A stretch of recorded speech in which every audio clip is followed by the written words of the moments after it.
Christmas display sa Mangaldan, Pangasinan, pinailawan na mga parol na gawa ng mga PDL itinampok. Tunghayan sa ulat ni Claire Lacanilaw. Merry Christmas, Mangaldan! Muling nagdingning at nagliwanag ng sabay-sabay na pailawan ang iba't ibang dekorasyong pampasko sa isinagawang ceremonial Christmas lighting sa bayan ng Mangaldan, Pangasinan.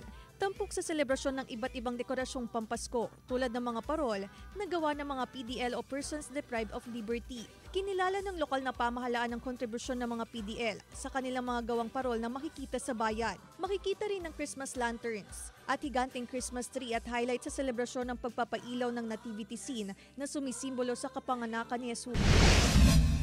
Kanya-kanyang kuha ng selfie ang mga turista sa bagong atraksyon sa Baguio Botanical Garden sa pagsisimula ng Christmas in Baguio ngayong taon. May tema itong metamorphosis na ibig sabihin ay ang paglago ng mga paru-paro na binigyan ng maraming kulay sa pagpasyal sa mga bulaklak ng Botanical Garden.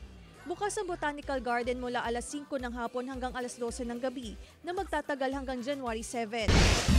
Gabi-gabing nagniningning ang Provincial Capitol Compound ng Aurora dahil sa kanilang Christmas Pailaw 2023. Kinagigiliwan ito ng mga residenteng mahilig mag-selfie dahil sa mga Instagrammable spot na puno ng nagagandahan at makukulay na Christmas lights. Meron ding mga parol at belen na yari sa indigenous materials. Hindi rin mawawala ang higanteng Christmas tree. Sana mga batang Gapan at iba pang residente ng Karatig Bayan sa Nueva Ecija ang Christmas lighting sa Gapan City. Halos hindi mahulugang karayom sa dami ng mga tao ang Gapan City Plaza kung saan pinalibutan ng maraming makukulay na ilaw.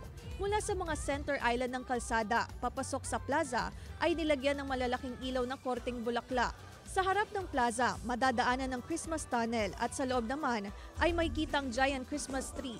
Makikita rin sa plaza ang life-size na Holy Family na ipinapakita ang pagsilang ni Jesus. Claire Lacanilaw para sa Mornings with Jimmy Regional TV.